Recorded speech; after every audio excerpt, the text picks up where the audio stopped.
Hello, my name is Drew Darian. I'm an associate professor of history here at Salem State College, and I have the great pleasure of being joined here today by Candace Goucher, who is a professor of history at Washington State University in Vancouver. She has 25 years of teaching experience in world, African, and Caribbean history, and is the author of a textbook in world history titled In the Balance. Thank you so much for being with us today. It's my pleasure. We're most interested in learning about the origins, development, and perhaps future of world history. But before we delve into that, I thought perhaps you could give us some sense of your own personal journey into the field of history. Can you tell us a bit about what it was that drew you into the historical profession to begin with? Well, surprisingly, I think it was reading Nancy Drew mysteries. I wanted to be a detective, and I think probably being a historian is as close as I could come without being a detective. I had a varied career as an undergraduate, very indecisive. I couldn't decide between chemistry or art, and ended up doing a fabulous research project with a chemistry professor I met, and that took me to Africa to do a study of a lead isotope analysis of Benin bronzes. So it was a scientific study that allowed me to identify the sources of metals. And I found that as I got into that project, I became more and more interested in the historical context and the cultural context of what I was learning about. And so I kind of switched paths, and eventually I did a master's degree in art history and archaeology at Columbia University, and then a PhD in African history at UCLA. So you're truly a Renaissance woman, although for the record you don't explicitly study the Renaissance. That's right. Although I'm sure it's part of your world history course. Can you then just say a few words about the different worlds that you occupied, art history, archaeology, and straight history? A bit about what attracted you to each of those fields and why it was that the field of history ultimately won out. Well, I think for much of the human experience, the material world was very important, and it's something that unites all of human history. So my interest in art is really about what it is that is unique about making us human, and that is the artistic expression and material world expressions. I think also for most of the world, we don't have written documents, so non-written evidence is extraordinarily important in reconstructing the past for most time periods and for most of the human experience. And that's especially true for the history of Africa. I think it's been great to be very interdisciplinary and to be able to access different sources of historical evidence. So I don't see my sort of different components of my undergraduate and graduate career as competing, but rather becoming very complementary.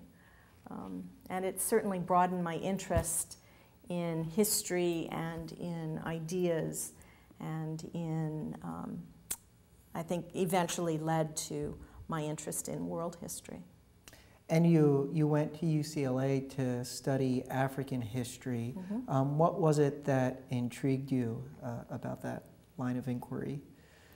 Well, I had the opportunity to work with Dr. Marek Poznański there, and he was, in fact, using an early article that I had written in a class at the time, and so he, surprised me. He knew my name, and he knew about this early research that I had done on the Benin bronzes. So from that point, I had a chance to, in my very first year, to go with him to West Africa and to work on an archaeological excavation in Ghana. He seemed to understand the relationship between art and science and the area of the history of technology that I was particularly interested in. So it was a good fit, and I learned so much from him about doing field research. And I think that was one of the most enticing parts of working in Africa, is the human connection to people who know much more than you do about their own past, and who are often, willing in great generosity to share what they know. And so it's a partnership between the historian and local communities in reconstructing the past. And I think that's what I like most about African history. And at what point did you start thinking about some of the limits of doing regional history or traditional national histories, and instead started thinking about looking at the world globally, or as they say, doing world history?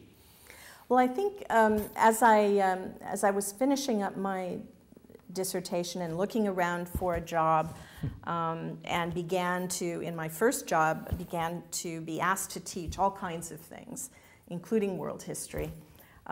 It was then that I realized how really and truly broad African history actually is. And I think it's not perhaps surprising that many of the early people in the field of world history were actually Africanists. They were trained as Africanists. Because as an Africanist, I have to teach African history, which is about 4 million years long, and which has a great breadth as well as depth of importance in the history of the human experience. So I think that willingness to open yourself up to an enormously vast history is essential for feeling comfortable as a world historian. Yeah, it's not terribly uncommon, unfortunately, that the Africanist or Asianist or person working in Latin America is assumed to be capable of teaching world history, whereas the Americanist or Europeanist is not.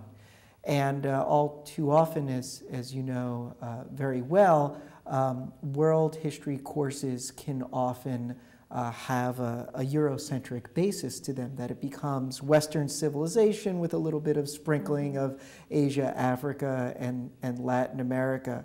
Can you say a few words about the role of the World History Association and the trajectory that it's had in terms of evolving a pedagogy for teaching world history?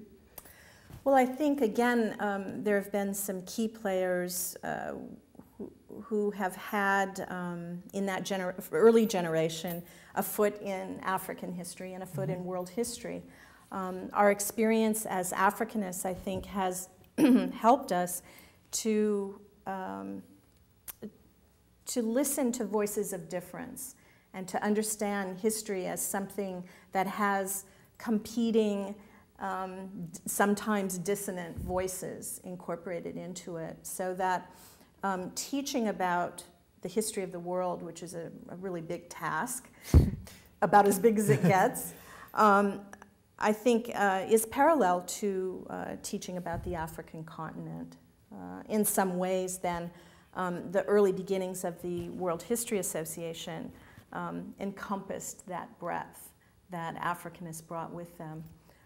It also